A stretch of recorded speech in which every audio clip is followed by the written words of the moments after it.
there are a few. And so they specifically talk about the cachexia, which is this wasting syndrome, because some of the meds that we use are to promote appetite and weight gain, but then also recognizing that sometimes those are the first signs of a malignancy, is like unexplained weight loss. So, the drugs that we use often are cell cycle specific. So that's just a review of like where the cell cycles break down. So if they say they're in a certain cell cycle, then you'll know about that.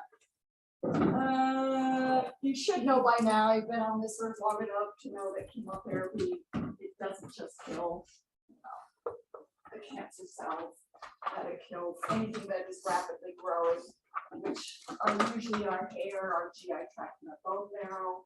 And they are typically drugs with narrow therapeutic indexes. You don't have to learn them. If you work in cancer, you work with specific drugs, then you'll learn what the therapeutic indexes are.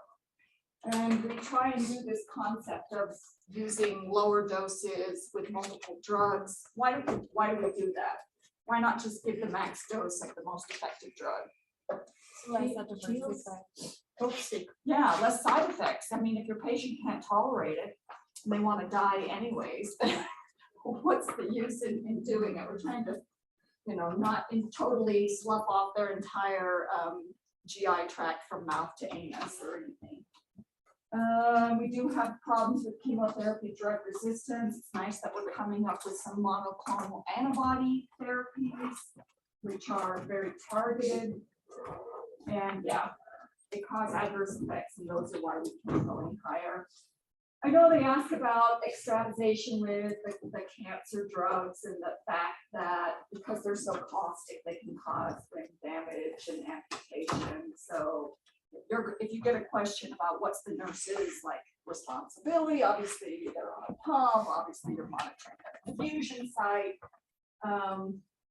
as you don't really want to be the one that, it happens. So the key things that they talk about are leaving, if you have an extravasation with a chemotherapy agent, you're supposed to leave the IV catheter in place, turn it off, and aspirate any residual drug or blood from the catheter so that nothing else leaks in. And then there will be protocols. Obviously, you're reporting this and all these protocols on what to do, because some drugs you're going to want to put a cold pack, some of them you're not, some of them you're going to want to elevate, some of them you're not. And then documentation, yeah, but that's the key about these chemotherapy drugs. And your job is watching for all the side effects. That's obviously stomatitis, inflammation, and ulceration. Obviously, nausea and vomiting. We typically give those medicines like ondansetron, which is Zofran, 30-60 minutes before chemotherapy, and then watching for all the signs and symptoms of the adverse effects. Yeah, immunomodulating drugs, I call them super awesome stuff because we use our own body to destroy cancer cells, virus cells.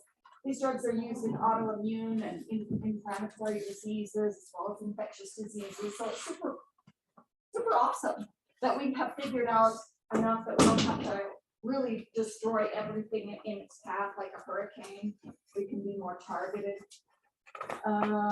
So two things that they do is either toxic to the tumor cells themselves, which cause them to kind of burst out open, or we play around, we get in there and it messes with their biology and they can't survive. So that's a simplified version of what the drugs do. So we talked about hemopenic drugs. We already discussed erythropoietin or alpha.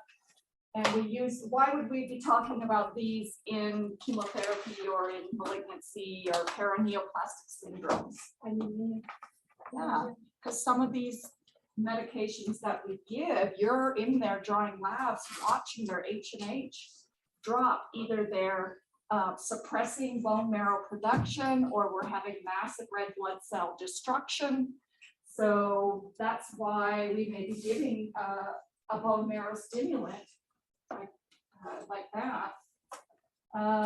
is the drug that we are using. Colony stimulating factor stimulates granulocytes. So what are granulocytes? White blood. They are the ones that the immune system Yeah. uses. So when you're watching white blood cells, there's a lot of labs in chemotherapy, you're treating anyone with malignancy, there's lots and lots of labs. So some agents are known to suppress or destroy white blood cells or suppress their production. So filgrastim is the drug that we use. We come up with a longer acting version. And then this one stimulates 2 of the white blood cell lines. So we've got red blood cells, white blood cells, and then we have platelet promoting drugs. So those are the ones I would expect that you could be tested on. The Prelvakin is just for platelets. Yeah, that's people who are thrombocytopenic and they need platelets and a platelet producing drug. And yeah, all of these drugs, these are really common: muscle aches, bone pain, flushing, fever. It's truly super awesome. The monoclonal antibodies. So monoclonal antibodies are man-made proteins that act like our own human antibodies. So they're very targeted. We use it not only in cancer, but like rheumatoid arthritis. We definitely use them in organ transplant to suppress the immune system, so we don't reject that precious organ. They usually end in UMAB or IMAB, rituximab. Any of these monoclonal antibodies typically end in UMAB or IMAB, so you'll recognize them. Even if you don't know the drug, you can recognize it's a monoclonal antibody. It's pretty cool that we can do that. Oh, I get to have one here. Yeah, few contraindications, few side effects, like in chemotherapy, flu-like symptoms. Certain drugs have certain ones that they'll tell you about, but really cool. So that's it for like the whole chapter on paraneoplastic syndrome, right? You don't just know the basic drugs to stimulate red cells, white cells, platelets, and monoclonal antibodies. And that leads into rheumatoid arthritis, which is an autoimmune condition. So you can see we're kind of how they connect, because some cancers have an immune component. Where this is an actual radiograph of a person with rheumatoid arthritis. So the body is itself attacking the joints, very specific to joint tissue and destroying them. And so you get these deep deformations because of the destruction within the joint. And that, of course, that deformity is permanent. And so we're trying to treat the symptoms mostly. Nowadays, we're hoping to get treatments with the monoclonal antibodies that can modify the disease process itself. It would be certainly nice if we didn't just treat the symptom, but we're able to slow the progression of it. So we use NSAIDs, obviously, for pain and inflammation, because NSAIDs have that anti-inflammatory component, and DMARDs, which are disease-modifying anti-rheumatic drugs. We just call them DMARDs. That's a classic drug. The most common one, the oldest one out there, is methotrexate.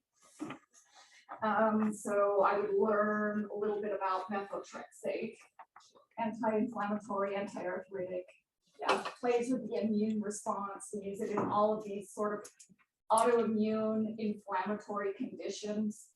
So this is sort of a picture of a RA and a knee joint, how this joint is just eroded, the bone has been eroded, the cartilage has been eroded, you have all of this inflammation in there. I mean, that was pretty darn painful.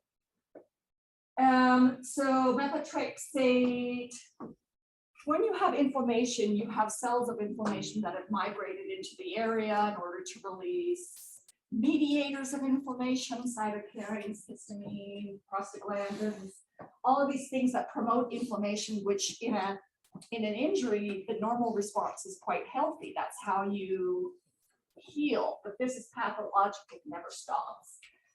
So we want to kind of inhibit the movement of those inflammatory promoting cells into the area. They are very slow to onset. This is in that class of disease-modifying anti-rheumatic drugs. Are slow onset versus like ibuprofen or meloxicam, or that's a prescription NSAID. These drugs take a while, so that's something that you would be responsible for knowing to teach a patient, hey, I don't feel any better. I started on methotrexate 3 days ago. And it's one of those things, like, you know, this can take days to weeks to have an effect. Your job, contraindication, and then why are we monitoring for signs and symptoms of infection? What's the etiology of that? It's inhibiting your immune system. Right. These are drugs that are suppressing the normal immune response. The immune response was you have an injury, you have inflammation in order to heal it. We have pathological inflammation that's just going on all the time systemically throughout your body. So if you're suppressing it, you're also suppressing your ability to fight true problems, infection. So those are all the things that you're watching for, signs of some sort of acute illness. And it can be serious. They have to be seen right away to decide, you know, do you temporarily treat the infection and stop these disease-modifying drugs? Kind of an art form. These are concepts that you should know. I was gonna do it in class, but we just are running late on time. So it'll be in the slides that'll be available, but you should know what capillary leak syndrome is, why it happens, and what are the signs and symptoms when it's starting, so that you can recognize it, because an exam may give you a scenario and they'll say, what does the nurse think is happening? Like it may be capillary leak. Review, we've kind of gone over the etiology, signs and symptoms, and then the treatment goals. According to kind of like seizure therapy, what are your treatment goals? Kind of like Parkinson's, what are your treatment goals? We can't cure it. And then why are women more likely than men to have RA? And do the treatment options differ between sexes? Immune system, so we already talked about that. That's a job. So same thing, we want to, our immune system should know ourselves from something foreign. Problems happen when we are actually inserting something foreign into our body, such as a transplant. You're inserting a transplanted organ, a transplanted tissue, transplanted cells, stem cells. The issue is that they will be rejected by a healthy body. So we obviously need to suppress the immune system. So we use them obviously in inflammatory autoimmune diseases, but a lot of times we're thinking about them in terms of transplant. The big fat one that we know about, the big fat one is glucocorticoid. Fat, that's a side effect of weight gain of long-term use. So prednisone is the most common one you'll see as an immunosuppressant for people who are trying to prevent organ rejection. Another one is azathioprine, and we often use it with a steroid. The trouble with that, there's a black box on it because you're suppressing your immune system. Our immune system is typically what keeps cancer cells in check. We may all be walking around with the occasional, I would say a cancer cell. It's a cell that has replicated incorrectly, but our immune system attacks it and destroys it. So that's why we stay healthy. But if we are suppressing our immune system, then we're not recognizing those abnormal cells. We're not able to destroy them, so you can actually develop a cancer while on long-term rejection medication of azathioprine. So, like, do you want your organ or do you want cancer? Take your pick. It's kind of a hard choice. This is another one, Sandimmune, cyclosporin, and it gets used for other ones. It also has a black box warning. Again, same things, serious and fatal infections, hard on the kidneys, hard on the liver. So I would say know those three Those are the most common ones, and I see them all the time in patients who are on immunosuppressants for transplanted organs. So we talked about the problems of not being able to suppress cancer cells. Well, you also are not able to suppress the normal bacteria that live on our body, right? Our body is just a host to all sorts of flora that just live here, and our intact skin is what keeps us protected. However, if you're on an immunosuppressant, we can't keep that under control. So the things that live either on us or in us start to grow. So these are things like a herpes simplex virus, which, genital herpes, oral herpes. If you happen to have TB, latent TB in your lungs, HPV, vaginal candidiasis. So all of these things that oral thrush that typically our bodies can keep under control. So your job is paying attention to and educating patients that they are at risk for these types of infections. And then they need to tell somebody if they are having signs or symptoms. This cell-set mycophenolate is another one, does have a black box warning that you shouldn't be used during pregnancy. This is the fourth immunosuppressant, sorry. And it's mentioned because of the black box for pregnancy. And so all of them have this risk of opportunistic infection, and that's a term that you should know, opportunistic infection, meaning they have the opportunity to infect you. These are how they want you to know. Most of the immunosuppressants, they recommend to take it with food to minimize the upset. We try and use an oral form rather than an IV or injection. Why do you think that is? Why does it matter if we use IV or oral? It's low and deload. The product is going to be deload. It's not going to be this much. An oral is going to be slower. That is true. Go through the first pass. I mean, it does. Because parenteral previous slide was that diseases and some. You're close. Yeah. You're very close to it. So you're breaking the barrier between outside of our body and inside of our body when anytime we're inject or using an IV. And if you have somebody on an immunosuppressant or taking it, we don't want to disrupt our skin barrier.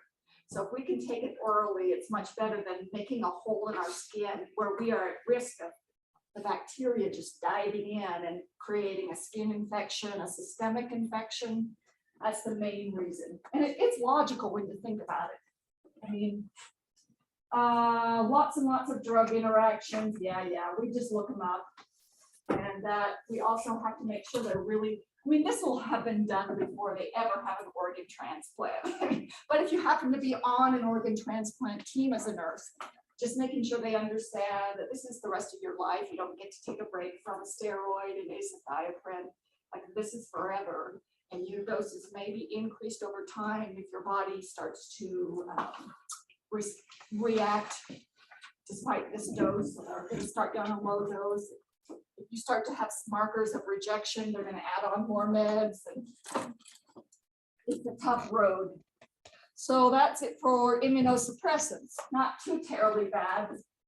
Immunization, unfortunately, sounds a little bit complicated, and I know that you'll get asked a couple of questions on immunizations, and it's usually the difference between active and passive. And so we talk about natural active, meaning you got it by getting the disease. So we have antibodies because we got COVID, right? That's an active, natural active immunization. And obviously passive is when we're given something, right? But COVID, it's we can see several times because in hospital more than half they got vaccines and they sick in hospitals. More than 5%, more than 50%, they were sick COVID. And they got all three. But it's because COVID is a rapidly mutating virus. And so the vaccine that we created for that, It's behind always. right, we're Isn't- always behind. Always The behind. virus has mutated and now avoids those targets that we created.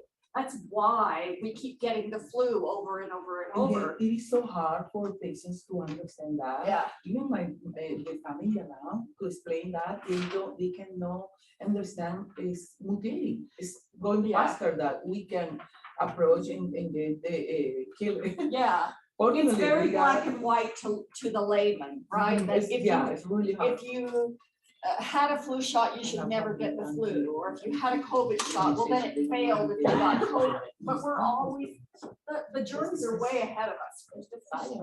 Yeah, there's, I mean, One injection doesn't cover every single. No.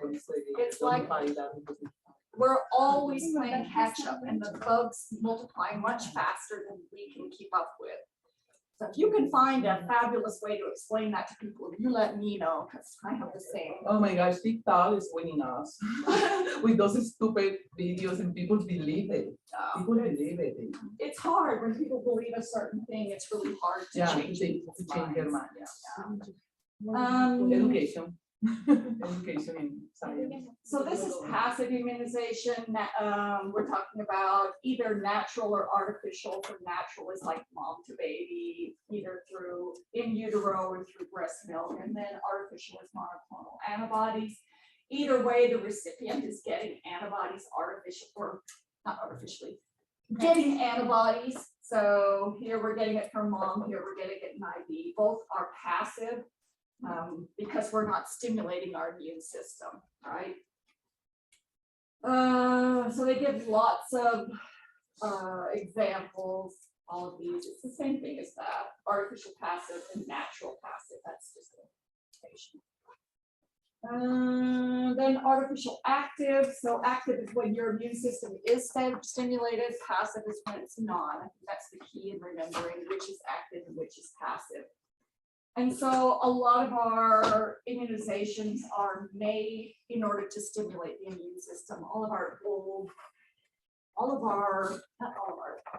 Most of our vaccines, we're either giving parts of a virus or a bacteria, or we're giving a weakened, they call it attenuated, a weakened form of it. And both of them stimulate your immune system. And so your body feels it, your body ramps up as if it's the actual thing. You only got a piece of the virus and it's not able to cause disease, but your body doesn't know it's only a piece of the virus. And so your immune system is going to ramp up. You're going to feel achy and have a fever and feel fatigue, and patients complain about that. But your responsibility really is to tell them that's wonderful. That means you have a really good, healthy immune system. That's awesome. Congratulations. It's not a bad thing. It's a good thing. But I don't want to have a flu shot because I felt terrible after. I mean, that's a good thing. That means your body actively made antibodies. You're going to feel much worse when you're, 80 years old and in the hospital on a ventilator. It's a little more uncomfortable. This always comes up, the link between autism and immunizations. You'll never convince people otherwise, but it's my responsibility to go over it. That there was a doctor who put out this famous fake study that there was a link between autism and a chemical called thimerosal, which was in vaccines before 2001. Long ago, this is more than 10 years ago. I mean, this has been highly researched, highly studied. There's no link, there's no scientific data. Unfortunately, many parents are still reluctant to have their children vaccinated. And I try to be really understanding because that parents are really trying to protect their kids. Like, their motivation is not to be stubborn. Their motivation is love for their kids, and they truly believe that they're doing something right. Like, I don't want to give this to my kid because it might harm them. There's no truth in spacing out vaccines. Your bodies are exposed to millions of viruses and bacteria every single day. So getting multiple vaccinations in a day, there's absolutely nothing wrong with it. It's just hard to convince people who really truly are trying to protect their children. All right, so toxoid, this is an interesting one. It's actually, so some bacteria produce exotoxins, and that's the thing that makes you really sick. It's not the bacteria itself, it's the substance they excrete. And so sometimes we're using weekend preparations of it. DTP, diphtheria and tetanus is an example of a toxoid where we're using the exotoxin in order to stimulate our immune system. And then we have live attenuated or inactivated, which we talked about. The live attenuated ones are weekend. Some of them are sometimes flu and pneumonia. That's not necessarily true. There used to be a zoster vaccine, a shingles vaccine that was a live attenuated, and people who were immunosuppressed, we were very cautious about giving it to them because it was a weakened virus. But we've gone past that these days and come up with ways to give people things that are no longer, we're focusing on antibodies, or we're focusing on parts of the bacteria. This is just to make you aware of all of them, all of these things. We'll talk about BCG when we come to TB, but I mean, there's just tons. Obviously, this is the most common side effect, right?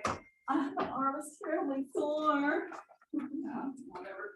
Minor rash, fever. What's the source of the fever? Immune response. You have a fever?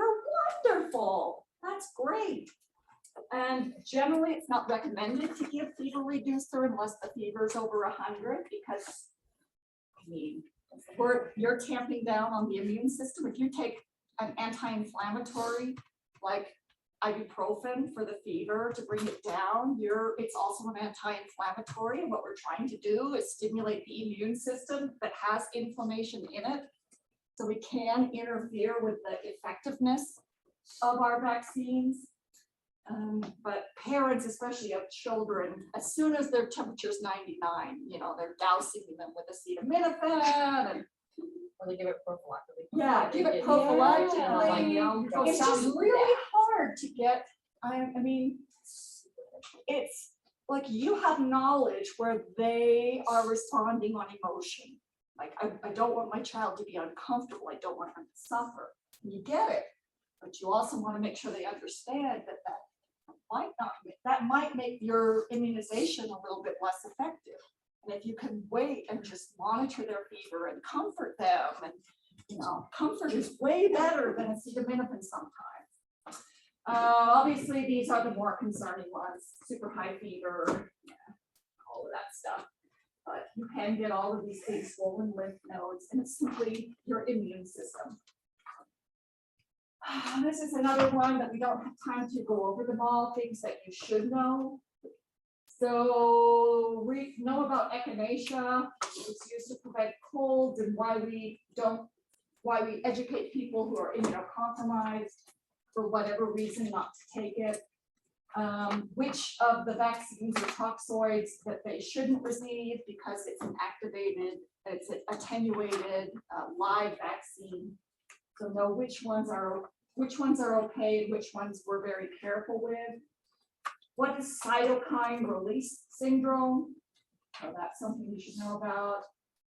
Why do we prefer inactivated polio virus rather than the old school oral OPV, oral polio vaccine?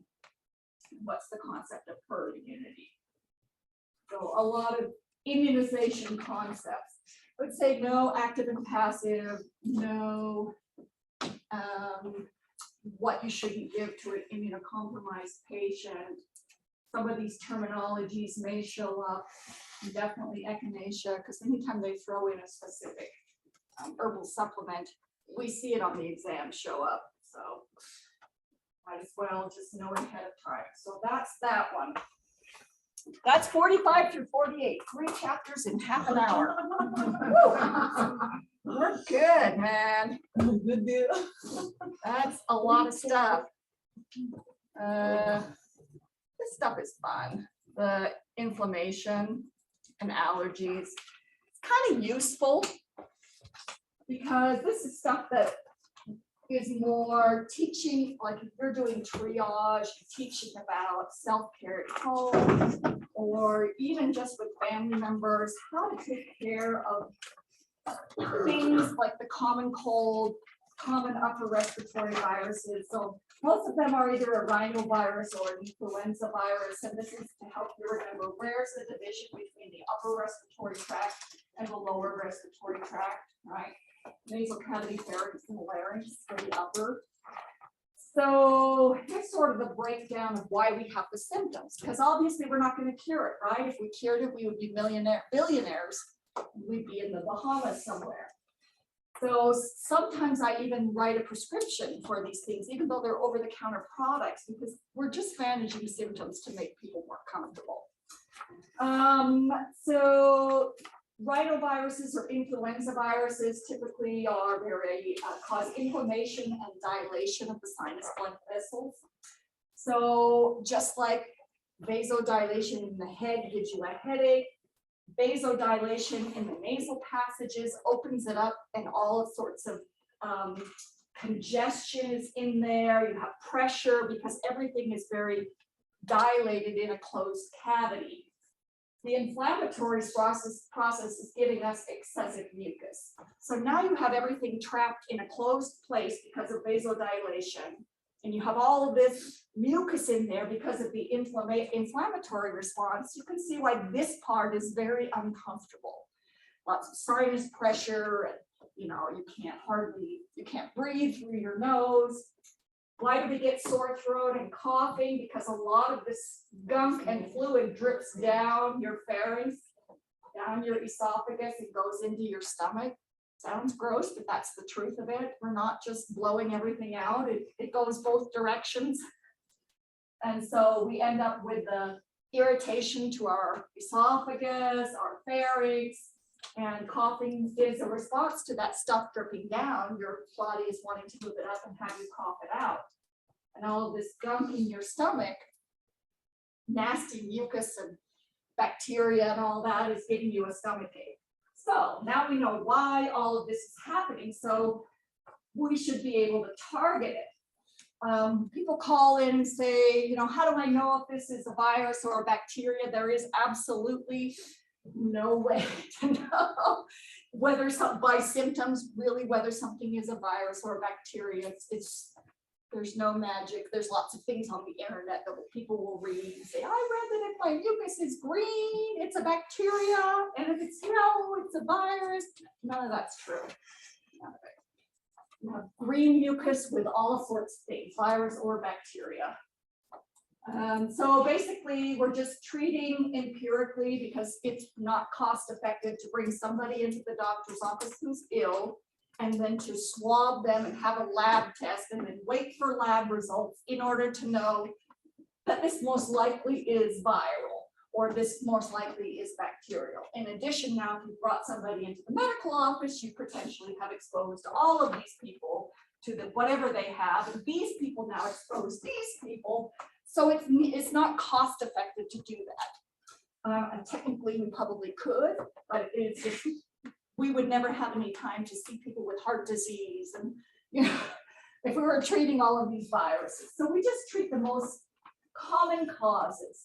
And so we use antihistamines, decongestants, antitussives, and expectorants. So there we go, runny nose, all coming back down there. All of that congestion and pressure causes those sinus headaches.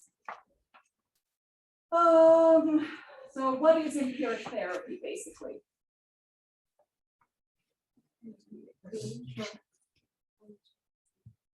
Right.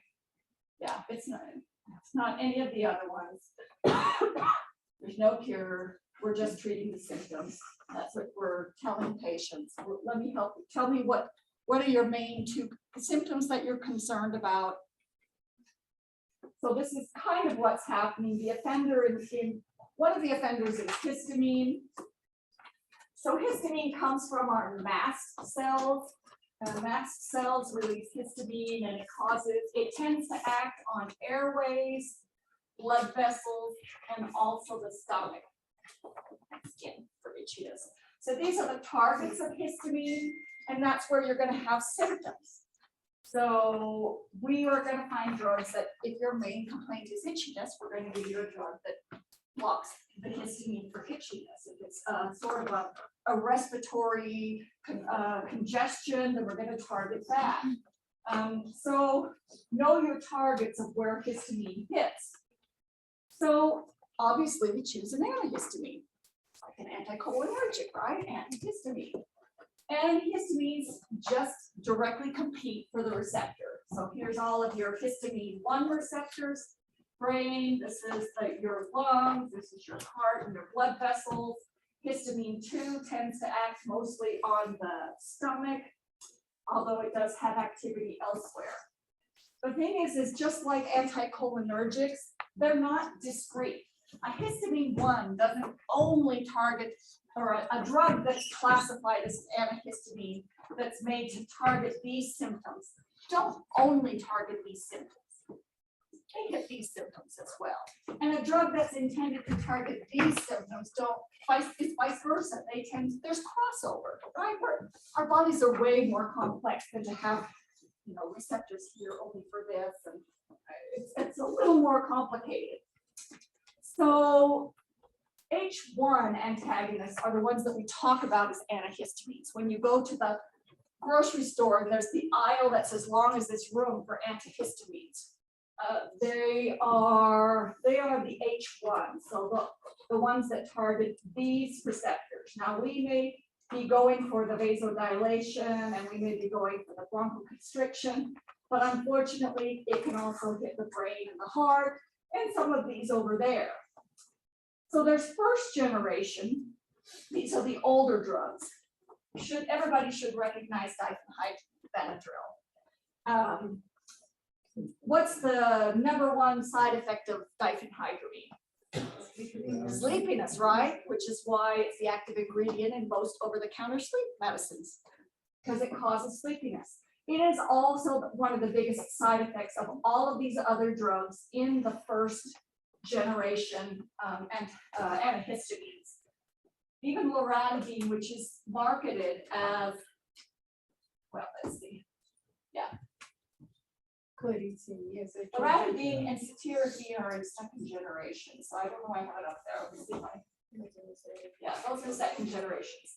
Although these two are in, so first generation are the most sedating. Chlorpheniramine and diphenhydramine, I should probably separate it up. Fexofenadine, loratadine, and cetirizine are second generations, but they can still cause dizziness, drowsiness. Just depends on the person. Yeah, but some people just respond. My husband gets extremely sleepy on cetirizine and even loratadine, and it's just they still are stimulating the same receptors. So because it's an antihistamine, they have these anticholinergic effects, right? So you're going to be educating on all of these potential side effects. Right? They have antihistamine, anticholinergic, and sedative properties. So generally when I'm recommending an antihistamine, I choose one of these 3 because they're less likely to be sedating.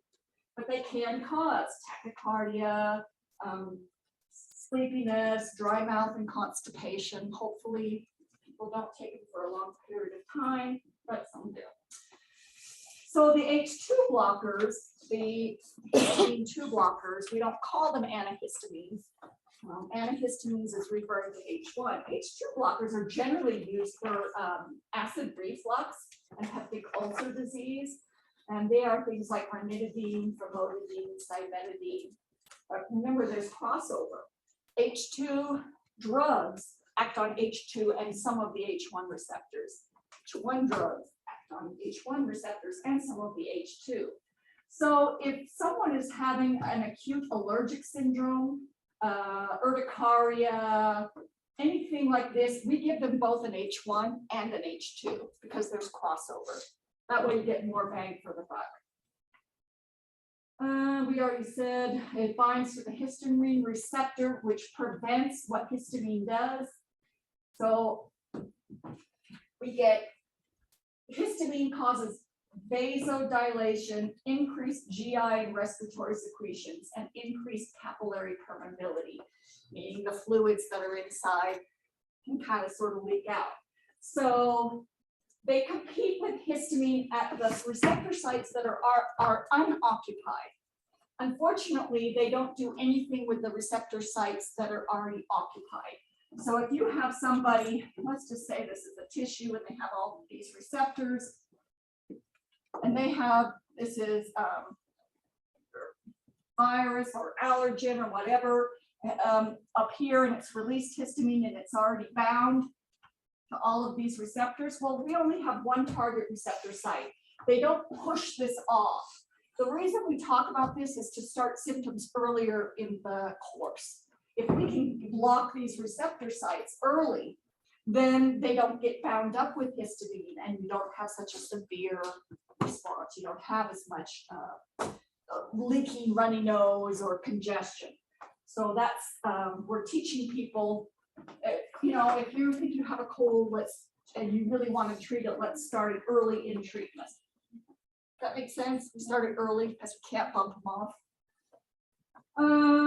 Yeah, so this is just a summary of what histamine does for the heart, on blood vessels, and then what an antihistamine does. So basically, we're reducing the dilation and reducing the amount of stuff that's leaking out of them, so we have less secretions, right? This one is histamine causes bronchial secretions is the main one we're working out. Antihistamine dries it all up. This is for skin. So skin antihistamines reduce the help with the reduce the vasodilation, so we get less capillary permeability, causing this. This is a wheal and flare formation in an allergic type response, or a virus that causes this. So if we give them an antihistamine, that's typically what's happening, is we're preventing that vasodilation. And obviously we know about the itching. So what do we use them for? Allergies, of course, nasal allergies, seasonal perennial allergies, allergic reactions. However, we also, you know, we've already talked about diphenhydramine being used for sleep disorders. So yeah, that's just a summary about the evidence, what we use them for. Obviously, side effects we talked about are related to the anticholinergic effects.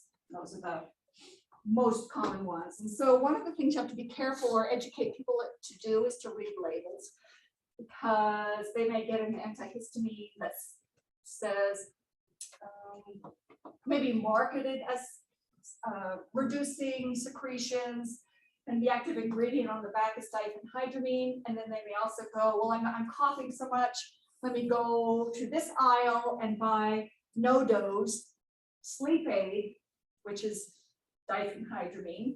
And they say, well, I'm coughing as well, and so they'll get a multi-symptom cough medicine that contains diphenhydramine.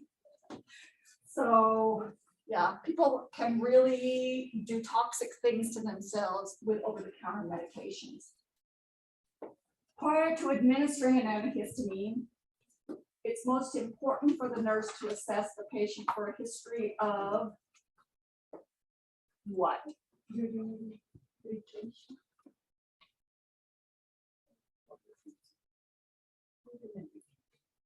So what's an effect of an antihistamine? Right, it's the anticholinergic effects of urinary retention. So if someone already has urinary retention, you want to be making sure you're asking about these questions. And the other answers were uses for, and these are actually uses: chronic urticaria, motion sickness, and insomnia. The only other one is the contraindication. Oh, this is just going over the second generation, right? centrally acting, that's the reason that they are so sedating. Second generation are peripherally acting, longer duration of action. Here's what you should be teaching. You get less GI upset if you take it with a meal. Here's how we manage dry mouth. Here's what we warn about the sedation. The general guideline about taking any other CNS depressant with a drug that's a depressant, so alcohol, any of our other medications that we've already talked about that fell into the central nervous system depressant category. All right, that's antihistamines. Antihistamines are fun. Now you are knowledgeable to tell your next door neighbor when they ask you about it, because they know that you're either a nurse or in nursing school and you should have the answers to every medical question. Oh, gosh. If you haven't experienced it already, I'm sure you have. People think that you now know. Oh, you're in nursing school, I got this rash over here. Oh, do you give injections? So I mean, it's nice to have some knowledge of basic over-the-counter meds, and you can at least speak intelligently on, you know, hey, these ones are more likely to make you sedated. These ones are more likely not to. This is what we're treating with an antihistamine. All right, so decongestants treat that inflamed and swollen nasal mucosa and all of those secretions in there. That's the role of a decongestant. So we use it a lot in allergies and then all of the upper respiratory diseases. These are the categories they fall into. Hey, I know that name, adrenergics, anticholinergics, and then we use a topical intranasal corticosteroids as well as decongestants. So these ones, the alpha-1 adrenergic agonists come in both a tablet or a nasal spray. They're less, the pills are less potent than the nasal spray. Anytime you put something in your body, it's better to put it right on the source of the problem. You'll get better response. The oral ones, you don't have a problem with rebound congestion, where you can have some problems with the topical forms of rebound congestion. Here's your example, Sudafed, the real one, not the fake one, not phenylephrine. Pseudoephedrine is an alpha-1 adrenergic agonist. You can take it in a pill form in your multi-dose cold medicine, or you can just buy the nasal spray. So phenylephrine comes in the brand neosynephrine. The other one you see a lot is oxymetolazine, which is Afrin. So basically all it's doing is vasoconstricting, and that way you're not getting all of that congestion and you're not getting all of the leakage, right? And you can breathe better and air moves. That's why they work well. And the trouble is these medicines are only intended for 3 to 4 day use. Just acutely symptomatically, because they are famous for rebound congestion. I had a patient who was on these drugs for 40 years. Every time he tried to stop it, he would have rebound congestion. It's like you have to just endure it for a while to get it out of your system, but so that's what you should teach these ones, is that they're really, the mechanism of action is that that's how they act, and that we only use them for a few days. Otherwise, you're going to be worse off than when you started. This is the newer ones. I would say new in the last 15, 20 years. Now they're available over the counter, where they used to only be by prescription. I mean, how annoying to have to go in and get a prescription, pay a doctor's copay and all that. So these are steroids. So Flonase is the famous one that's out there on the market. You are putting a steroid directly, a corticosteroid directly onto your nasal passages. A steroid is an anti-inflammatory, right? So it calms down inflammation in there. It works pretty well. Good thing about them is they don't have rebound congestion. They do take a little bit of time to start working. It's not as gratifying with that first dose, like with Afrin in 5 minutes. Your airways are nice and clear. These ones can take a couple of days of continued use before you get the full effect. So telling people that ahead of time is always smart. These are the side effects for the adrenergic class. These are the side effects for the steroids. Pretty limited here with just because of what we're doing in there, irritation and dryness. And these are all the adrenergic type of side effects. This is something that we talk about with decongestants, people who might take an oral decongestant. There are certain formulations on the counter, over the counter, that we have to tell patients with older adults if they have hypertension or rhythm issues that they should generally avoid because they can cause hypertension and palpitations. So people tend to look for ones that say safe for high blood pressure. Like famous one on the market is Coracetin, that's the brand name, because it's high blood pressure formula, because they keep out anything that might cause any of the decongestants that might stimulate hypertension. Generally, we just say, hey, you know, call your doctor's office to make sure that's okay with what you're taking. Everybody Googles on the internet. All right, so that's decongestants. Now the famous cough. Cough is cool because it serves a function in most cases. So cough is stimulated because of the sensory receptors we have in the respiratory tract. They're irritated because of all the mucus and inflammation. So most of the time, that cough is a beneficial thing. If you have mucus coming down your airway, it's not a really good thing for it to settle into your lungs, right? Generally, mucus in your lungs is a bad thing. So the cough reflex is the body's response to all that irritation and mucus to get it up and out, whether it's up and coughed out or up and swallowed. So we call that a productive cough because it's moving mucus, it's moving secretions. And so we don't want to, let's go to non-productive cough. A non-productive cough is that dry, hacky cough. It could be the cough that's very similar to an ACE inhibitor cough. Remember there was this potential side effect of an ACE inhibitor of this dry, hacky cough. Okay, that's not a productive cough. Or there are other situations where there are dry, productive coughs, and we can suppress that because it's causing a problem. It's a problem where, you know, we just had surgery and we don't want people busting their surgery open. So productive cough and non-productive cough, knowing the differences between them. We're not going to do this. We're going to talk about antitussives and expectorants. Even though I know you want to get up and do it. We're dying to do it. I know. So antitussives tells you what it is. Tussives are related to cough. Anti means to stop the cough. So when do we want to stop the cough? We want to stop the cough if it's non-productive. And if they want to stop it, means I don't care. If you have a non-productive cough that's keeping you awake at night, you're not moving mucus, you're just coughing and coughing because you're getting over a bronchitis, a viral bronchitis. The cough in viral bronchitis can last 6 weeks.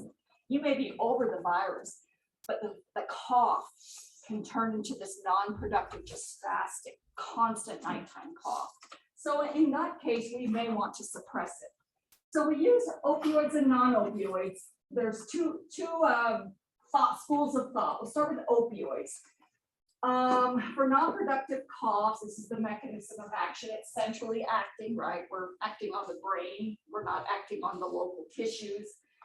So here are the things that are used for cough: codeine, hydrocodone, and of course the side effects. Yeah, people do use hydrocodone for cough. Codeine is not the greatest at cough suppression, but so if it doesn't work, then we switch to hydrocodone just for cough. And then obviously these are the opioid-related side effects that are not new to you. So stop a cough if it's non-productive. These are non-opioids. There are some medicines that we are working on directly in the respiratory tract. So we're numbing the cough receptors in the respiratory tract. So rather than acting on the brain, a little bit better because it's not as centrally acting as an opioid. These are famous, these Tessalon curls. They are prescription, by the way, benzonatate. And then dextromethorphan also falls into the non-opioid category order.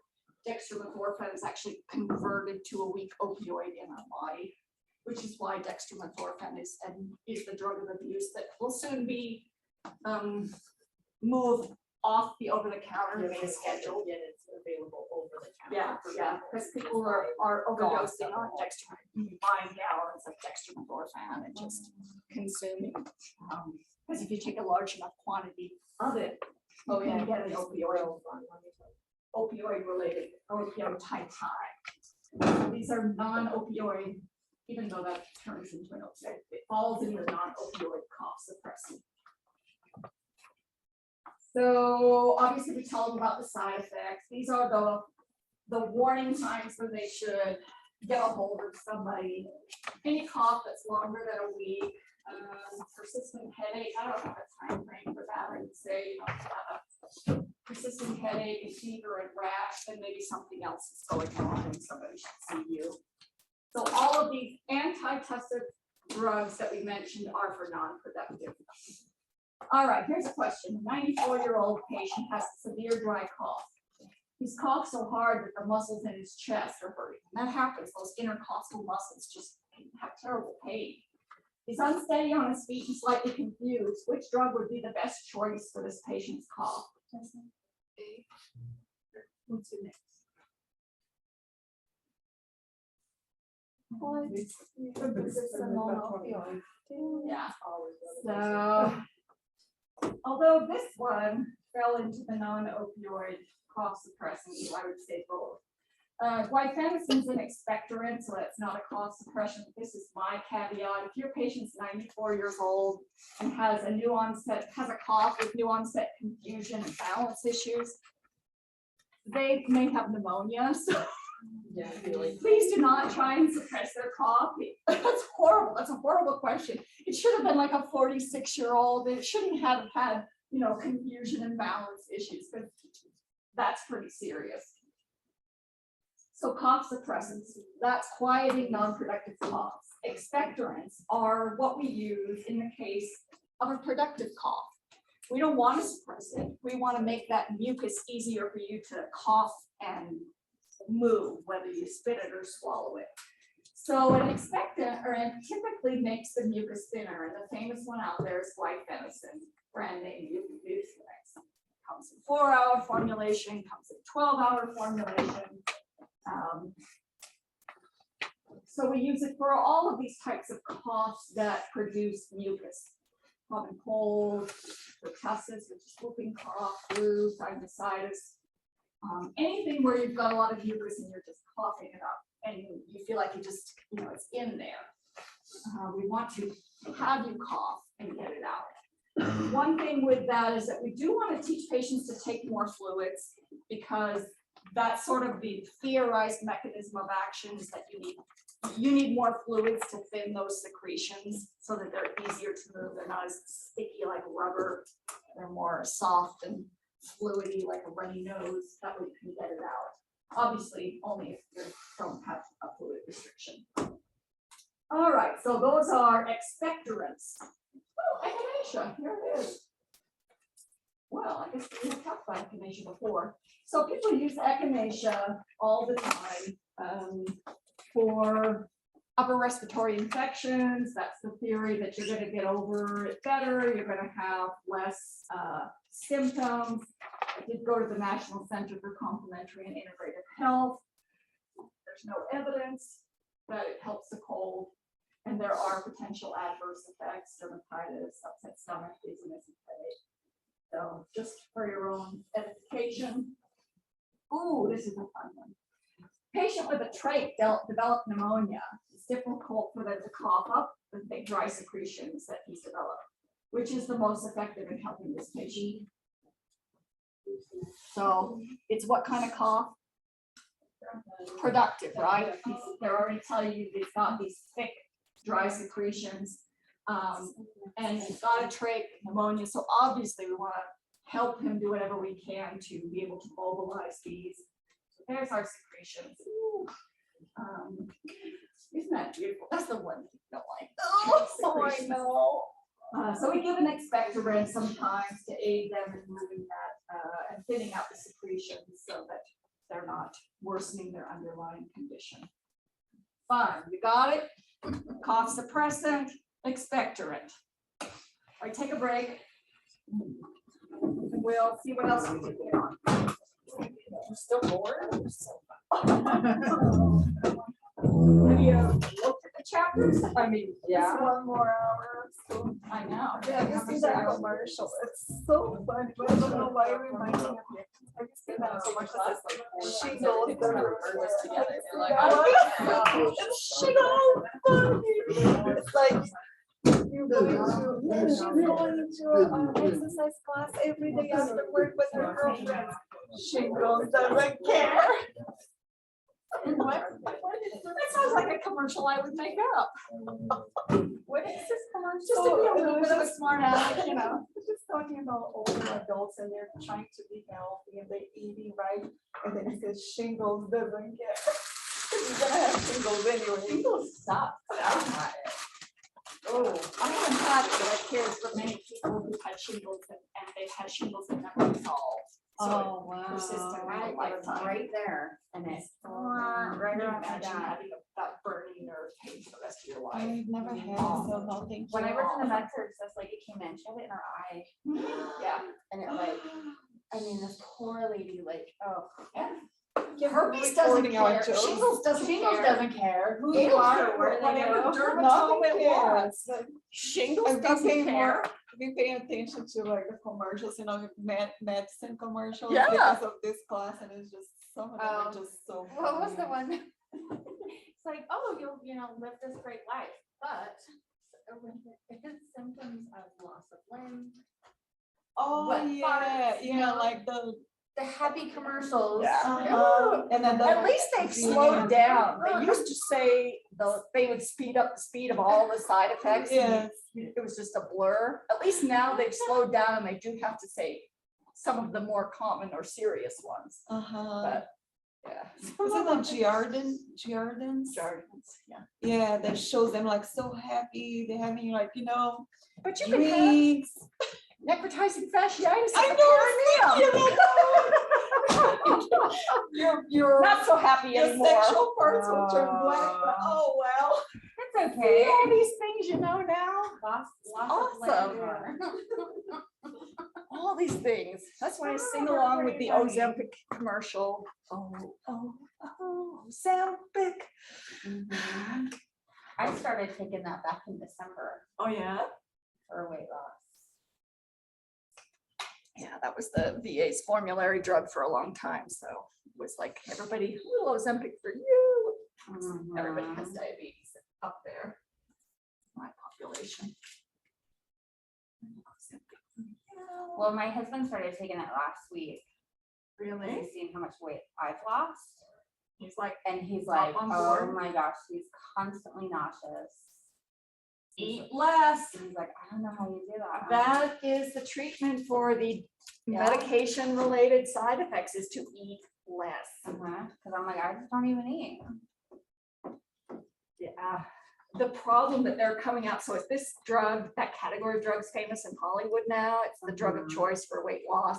And so they have dermatologists, cosmetic surgeons are now seeing people to come in and get fillers because it often will cause this sunken look in the face that's very unhealthy. Oh, And so now people who've been on these GLP-1 drugs, whatever it is, Ozempic or whatever, will come in to get fillers because oh. they give it a name, like it's not Ozempic, there's another drug out there. The semaglutide. No, there's another brand name, and there's lots of them in the Mounjaro? class, but they refer to it as that type of face because all these Hollywood people coming in to get fillers from like Ozempic, so. I was reading something about that, and then I've read so much about the side effects of it. I don't know What's true and what's not what's true. true, what's people just spitting out there. Well, I mean, I generally go to the reputable sites. Actually, I have news feeds, like 600 of them every day, and I'm scrolling through. Oh, that's interesting. Well, then I was reading because I have a kidney infection, And my doctor was telling me, she's like, one of the side effects of the Ozempic is kidney infections. And I'm like, It must be really rare. 'Cause I never, I mean, you mean like a bladder infection, cystitis? she said it can sometimes be caused from it does something to the filtration system in the kidneys, so they get infected. Oh, that's just lovely. Definitely. Any of So these there's drugs. always something. Mhm. That's what's mad. It's like, I don't know why he's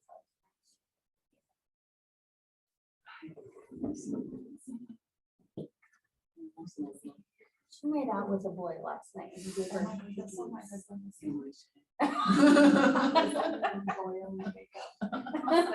That's too far away.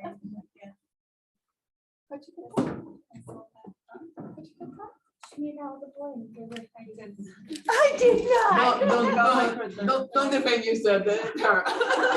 She's gonna say, oh my, Be proud of no, she was yourself. doing microdosing. No, read it. It was good. It's doing, you gotta do another one. Oh, gosh. I don't get it anymore. Oh, I'm gonna have for the next like 4 years. oh, no. Is he in jail? Oh, he's in prison now. Oh. This sport. But he did just get moved to Gen. He works, So. I Now I can I- start visiting. No, which education? Good for you for sticking with him. I'd be like, bye. They might go middle. Have you heard? College, you know? No. Remember for Where you 7 go months and then he with got arrested. Really? Good job. With Oh, night my needles? Like, you make it a year. Needles? Is it cured? We've been Is together what? for Cured? 3 years. Hurt? So, We've been together a A minute. little bit. Yeah, I don't know if I could, but then when she starts doing this stuff, and just make it it's I grew Yeah. up that I could not. And for how many months? Really great. You feel faster, you didn't do And this. so I got little. You get chicken wrong. Yeah, but she said she wants to start. So. Yeah, Ah. this is how it has to be. But Isn't that what they used to make? Chicken meat. Chicken meat, okay. Yeah, she told me, I'm gonna go out to the school, I'm gonna have you. Wait, slow down, you gotta. First, And he'd sell no, it. take time, because she's from zero. Yeah, because you wanna be. yes, Do it. July. She's So doing that's that. it. You know, I will have 4 years, 4 or 5 years by the time he gets out. No, that take time. Wait, that's Well, he was using. First, take time, On top of that, there was. because I won't. And And still, you need to, you know, but start with class. Start with class. Try because. But he had a person come over after I come here one night. Because it's Things about. escalated. It can't be cold. It's hot. I know. I'm sometimes I should not. probably take it off so I'm not so cozy.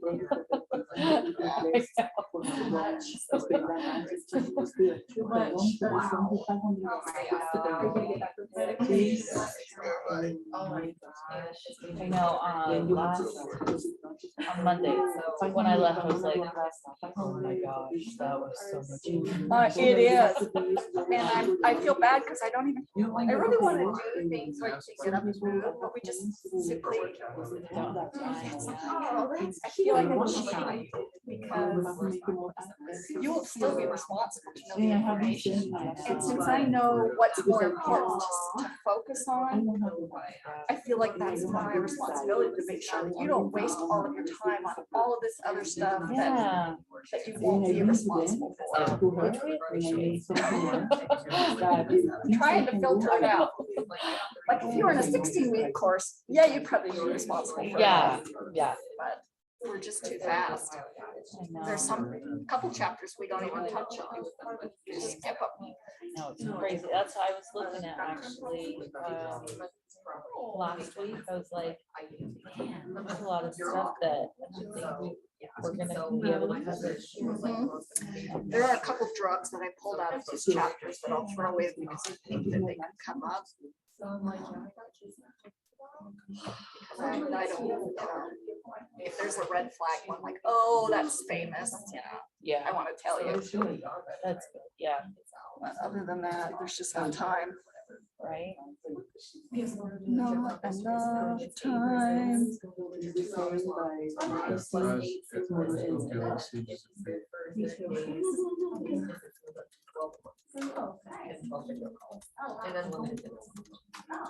Every stage.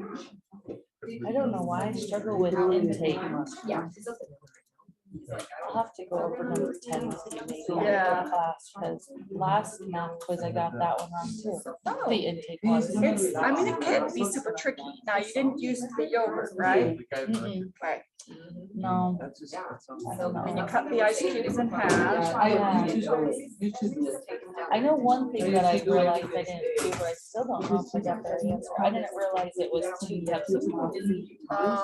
So I don't know if that's where I went wrong, but still.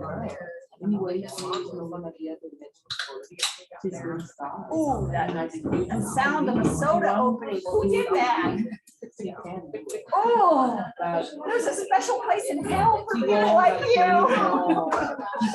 That soda sound. So triggering. And now you're appreciated. I am. Thanks to this, and I feel guilty about drinking my coffee. All right, let's go over the lower respiratory drugs really quick.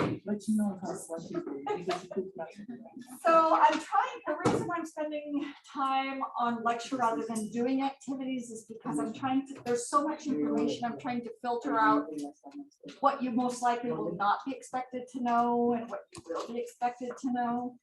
And that's why I had a whole bunch of activities, as you saw, that we could have been doing. Now, the class likes to do activities.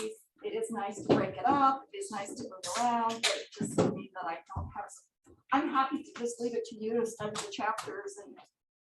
But if you would prefer that I point out what I think is important in a chapter, I think that's probably how we'll do for the next whatever remaining lectures we have. If, I know it's hard to sit for that long. It's hard to, in this warm classroom where all Cheyenne's eyes are rolling in the back of his head. Teasing you. But we'll just, I'm trying to be very, very targeted and focused on what, cutting out the extremes. All right, this is lower respiratory tract. That's the summary over what we just talked about, lower. And so, yeah, everything from trachea on down, the bronchi lungs, all the way down to the alveoli. So we talk about COPD, which is the big disease out there that our drugs that we're focusing on. So chronic obstructive pulmonary disease, the key in there is the obstructive component. We're obstructing the movement of airway, not able to exchange gases. So the etiology of them are different. Asthma and emphysema and chronic bronchitis are the three diseases that fall under the umbrella of COPD. And a person can have components of all of them. They can have a very reactive airway, but also have chronic bronchitis and components of emphysema. They can have, you know, it's not all, oh, I only have, chronic bronchitis. Typically, people who have COPD have a little bit of all of that, unless they just have popcorn lung from being a coal miner or whatever. So asthma is classified as a recurrent but reversible condition. So we'll take something, when you have a bronchospasm, we'll take a medication. We'll either take a medication to interrupt that, or we'll take a preventative medication if you have terrible triggering asthma, and then a medication when it flares. So this is sort of the pathogenesis of it here. We have inflammation and edema and lots of viscous mucus. The problem is not with the alveoli, right? So alveoli are like the grapes, and that's that wonderful system where you have all of this surface area for gas exchange. And then you have, all of this, but now you have all of this mucus in here and inflammation. And so the airway is impaired. You just feel like you can't get air in and around. People die from asthma attacks. It's pretty serious. So symptoms are, the classic symptoms are wheezing and difficulty breathing, although coughing can be one. They're getting a trigger from the secretions and edema, the coughing reflex. So sometimes people are coughing and that's the early sign of an asthma attack, and that's just my notes to you based on years of experience. So that's what happens. What we have to be careful of is status asthmaticus. Those patients who really either have poor disease control or just have very aggressive disease. And if so status asthmaticus is after 30 to 60 minutes, and we've been giving nebs and nebs and nebs, and they're not responding. The symptoms you're looking for, if they have one of the following of these: they can't talk, they're using excessive respiratory muscles with a respiratory rate of 35 per minute. So that's one. Heart rate of 140 beats per minute, along with symptoms of asthma, or their peak flow, which you're probably not measuring because they're in such respiratory distress. These are symptoms of a severe asthma attack, and you're kind of responsible to know those parameters of what is considered a severe attack, and that's a medical emergency. So that was okay. That was asthma. Now chronic bronchitis and emphysema, different pathophysiology. So chronic bronchitis and emphysema are not fully reversible, where we consider asthma to be fully reversible. The difference, chronic bronchitis is a lot more similar to asthma, in that you have that inflammation and thick, sticky mucus. There are also some other problems with it, that the cilia that line our respiratory tree, you have all of these cilia, and their function is to move mucus upward so that you can cough it out. People who have chronic bronchitis, these cilia are destroyed by chronic inflammation, and so they physiologically don't have that function of moving the normal secretions up and out. And so they get all built up in there, and you have a constriction of the airway. Symptoms are of that. You have all of this coughing, you can't breathe, you have excessive mucus. So those are kind of similar symptoms, a little bit different pathophysiology, where the cilia aren't impacted in asthma, where they are in chronic bronchitis. And then emphysema, of course, is the destruction of all of these little walls. Just, you have all of this surface area for gas exchange that's lost. So instead of having, 1 million square millimeters of cubic millimeters of air exchange, it's reduced by 25%, 50%. You really have lost the ability to exchange gases, which is why you have symptoms of shortness of breath, because you are not having enough oxygen, because you can't do the gas exchange. It is an inflammatory response. This is talking about just the enzymes that come from our own leukocytes are responsible for some of this breakdown. So you can have people who have a little bit of this and a little bit of this and a little bit of that. And it's kind of complicated to treat. So if we have bronchoconstriction, we've already talked about this class way back in the adrenergic drugs. We typically are using bronchodilators. The famous one, beta adrenergic agonist, we talked about very early on, an anticholinergic, and then xanthine derivatives. So we're basically trying to get some dilation of the bronchi and the bronchioles so that air can pass through. So here we are. Some terminology to know: SABA, short-acting beta-2 agonists, short-acting bronchodilators. It's actually short-acting beta-2 agonists. They're used as rescue inhalers. Those are for acute attacks. This is for asthma. This is for COPD. You're having an exacerbation of your disease. These are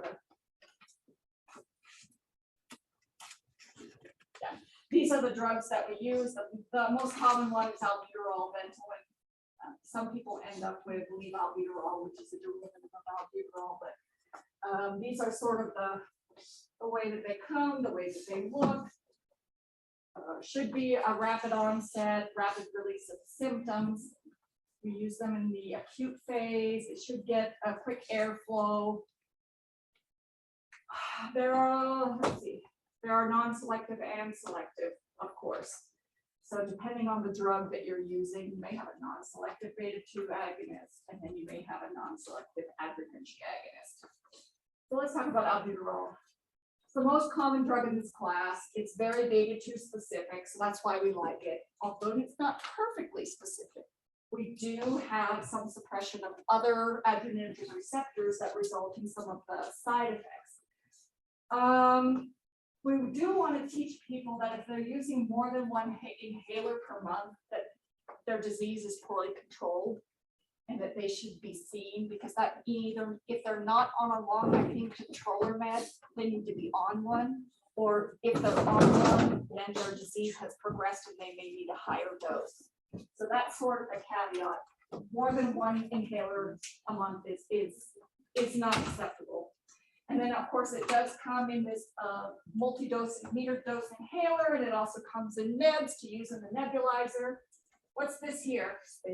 Spacer, right? So this is great for, I think it's great for everyone, but great for kids. It's great for people with poor lung capacity who can't get it all in one deep breath, or people with cognitive impairment who can't do the timing of when you pump and when you breathe in.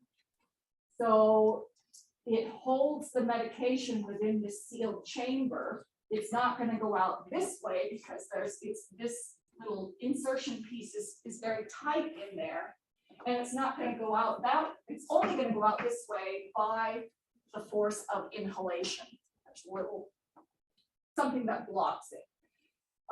The key with most of these is that you do not want to hear it make a noise. There is a tooting sound if you breathe too hard and too fast inward. That's the warning sign that you don't do it like that. It's a slow, deep breath. And so this is a great teacher of how to take your medication. We only use this with drugs that are in this sort of aerosolized format. We don't use it with any of the powdered drugs because they will just deposit inside there. And they tend to make the drugs that are powdered, they tend to make the device not fit onto an inhaler, onto a spacer, so that you won't accidentally do that. These are the adverse effects from hitting other adrenergic receptors, hypertension or hypotension. I would say the most common one is palpitation and tremors, and it's just from hitting receptors. It's just how it is. Do you want to breathe, or you want to complain about your palpitations? Big one, right? That's simple. You have to wait. Okay, that's what I'm thinking in my head when I'm talking to patients. I'm not actually saying that. This is a safe environment where we can say those things. So there are some interactions. So MAOI inhibitors are in what class of medications? What were they used for? For anxiety, antidepressants, right? MAOI inhibitors we had seen before. If they are taking an oral medication that's a non-selective beta blocker, because we're using a beta agonist, and if we have a non-selective beta blocker, remember our medications that were non-selective or partially selective. If you have an agonist and an antagonist, right, they're going to cancel each other out. So you may get less effective bronchodilation if you're also on a non-selective beta blocker. So it's a tough balance. And then this is the known thing, patients with diabetes can have an increase in their blood glucose with these short-acting beta-2 agonist drugs. That's short-acting. So long-acting is your controller medication. This is the one that you either take once or twice a day, depending on the formulation. It's sort of like the long-acting insulin, right? It's the controller to kind of keep symptoms under control, where the short-acting is for the flares. Oftentimes for people with chronic bronchitis who have some of this inflammatory asthmatic type response, they're oftentimes combined with a steroid, so it'll be a combination drug of a long-acting beta-2 agonist with a steroid. Inhalers come both in meter. They come in a metered dose with either HFA or CFC as propellants. That's your kind of more commonly now they're coming is this dose powdered inhaler, which is in a powdered form. And look how they've created this. There's no way that that would fit onto the spacer. And that's intentional because we can't have the dry powder going to the spacer. And most of them should have a counter on now. And my secret I've done with lots of my patients is keep track of their counters or have their nurses keep track and report back and when they're complaining about disease control. And we have a discussion about why in the past month you've only used 10 doses of your long-acting control. You know, what is it that's preventing you from taking this on a daily basis? So it's a really nice tool. So it's a maintenance med. These are examples of some of the combo drugs, Advair and Ceravent. We don't use them for breakthrough. You should not take them if you're having a disease exacerbation. You don't take an extra dose. It doesn't work that way. What you need to teach them is if you use your short-acting beta-2 agonist too frequently, you start to have a buildup of doses and it loses its specificity. Remember the low dose, high dose phenomenon that we had in some of those? That's what happens with these drugs. If you start to take too much, you start to develop a high dose and it's no longer going to be specific just for beta-2. And so that can result in some of the palpitations, tremors. That's the explanation of why. And also, I wonder if it goes in there. I can't remember. What do you need to teach people who are taking a combination drug that contains a corticosteroid? Mouth hygiene, right? Because remember the picture when we were doing immunosuppressants and there was prednisone and we saw that was a disease process, but the opportunistic infections, oral thrush, right? And you can get it all the way from your mouth down your esophagus and get all of this thrush in there. So mouth hygiene is really important to teach them after you do it. You need to rinse and gargle and then spit it out so that you don't develop thrush. It's a big deal. Another category of meds that we use for these diseases are anticholinergics. So this is just a review of the physiology of it. Here we have our preganglionic nerve and acetylcholine, and then the postganglionic neuron and the acetylcholine on the target receptors. And so what we're doing is interfering here so that we prevent bronchoconstriction. The other one, we were stimulating bronchodilation. This one, we're preventing bronchoconstriction, right? It's like the flip side of the coin. They're also called antimuscarinics. That's just because that's the category. Way back in physiology, you learned nicotinic and muscarinic as part of the parasympathetic nervous system, which nobody ever remembers, but just in case you see that terminology related to drugs for COPD, if you see antimuscarinics, know that we're talking about an anticholinergic. So this is again a prevention medication, and it's blocking bronchoconstriction, not activating bronchodilation. And so here is the acronym that we're using, short-acting short-acting muscarinic antagonist.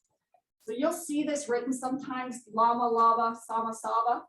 It's short-acting beta-2 agonist, long-acting beta-2 agonist, short-acting muscarinic antagonist, and long-acting. And when you look at the COPD guidelines, they'll use these acronyms all the time, and ICS for inhaled corticosteroids. So if you happen to see that, just recognizing they're talking about respiratory medications. So ipratropium is one of the most common ones. It's out there, just like albuterol is the most common of the beta-2, short-acting beta-2 agonists. Ipratropium is the most common in this class. It comes as a multi-dose inhaler, it comes in combination form, and it comes as a liquid for neb. This is the combination where we put together the short-acting albuterol with an ipratropium. So we've done it. There's a combination drug, Duoneb and Combivent have both albuterol and ipratropium. So we're trying to hit this bronchoconstriction from two different mechanisms of action. And then, let's see what else we got. Oh, we just covered, I threw this in down here. So then for a while, we only had short-acting anticholinergic drugs for respiratory conditions. And then we finally came out with something long-acting. Now this is old on the market, Spiriva, which is tiotropium. And we like it because it's once daily. Patients hate taking this 4 times a day.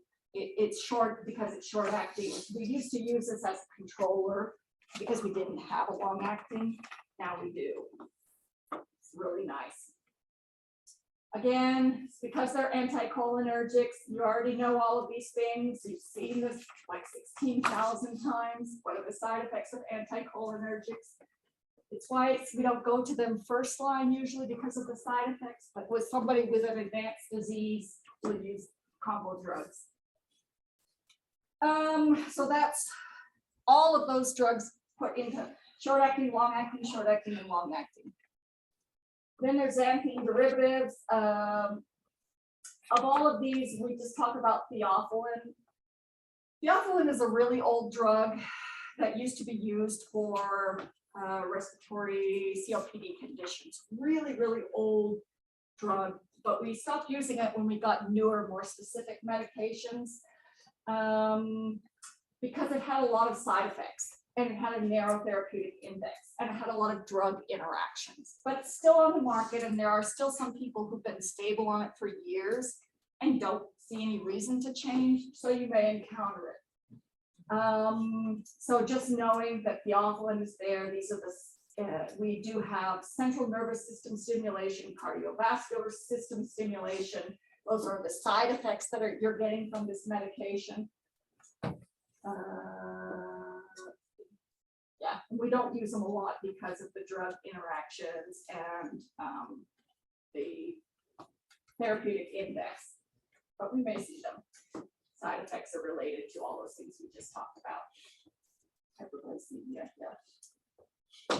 This is the other one that we came across once before in neonatal respiratory depression syndrome for preemies who need a cardiac stimulation as well as a respiratory drive.